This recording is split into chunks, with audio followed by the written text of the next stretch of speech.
After the brain tumor was taken out, it left one whole side with absolutely no feeling. They had had to cut the bundle of nerves in the back here to get to the tumor. So there was no hearing. Now the ear was still pretty important. I could hang my earring on it. But I couldn't hear. The dentist could do dental work on this side with no Novocaine. It had messed up the sight. A lot of things were messed up. But again, God is faithful. This had been done at Baptist Hospital, and they take people of like ailments or symptoms on the same days. And you come to know the people that had the same, basically the same process done. I had watched a lot die. I had watched one in recovery die and get covered up. And I got to know those who lost all motor skills. I got to know those who could not walk and went to wheelchairs. I got dismissed. I got dismissed with the go home and enjoy life, and if you ever have another problem, come and see us. Now some things happened. I thought I was going to have no hair, and I don't know, this much is pretty good to me. There came a day where God said, I am going to restore some things for you. I am going to restore what the locust has eaten, what the locust has devoured.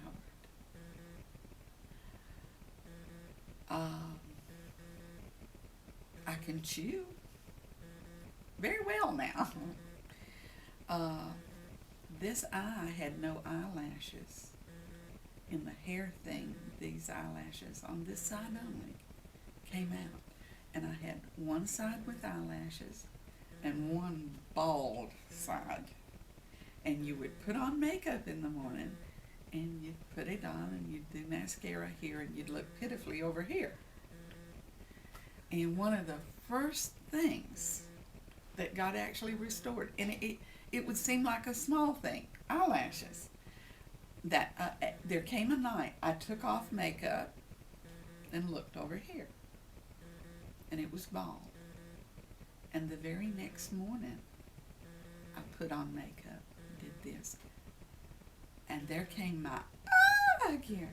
I didn't have beginning eyelashes. I had full grown eyelashes. Same as these. They were just alike.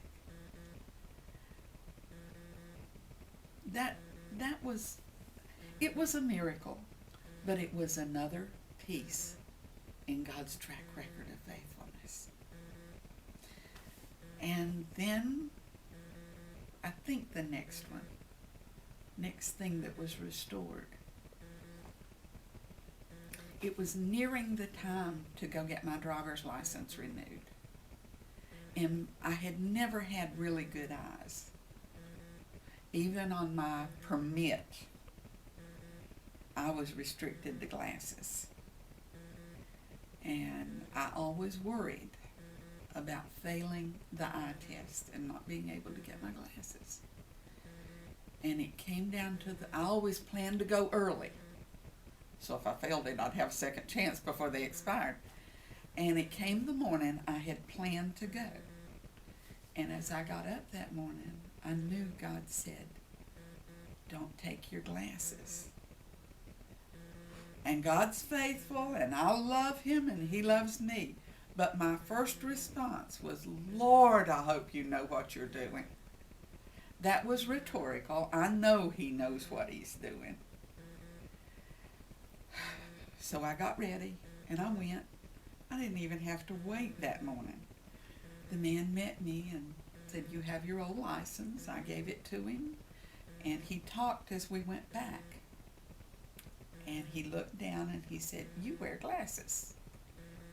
And I said, mostly. Because sometimes there's a fine line between lying and doing what God has told you to do. And as we got closer to the little eye machine, he said, "Do you have contacts in?" And I said, "I don't own contacts." And he was beginning to get a little like, I knew what he was thinking. What are you doing here when you don't have your glasses? And by the third question, I just sat down real quickly in the machine, and he said, "Do you need glasses to take this test?" And I said, "I don't think so," and leaned up to take it. I definitely passed the eye test. I could read the Made in China at the bottom of the chart. There's no restrictions on my driver's license. God didn't just restore what was there. He made it, I guess, to what he intended at the beginning, perfect. That was better than just restoring to what I had had. He has restored so many things. Again, simply, I am faithful. I love you.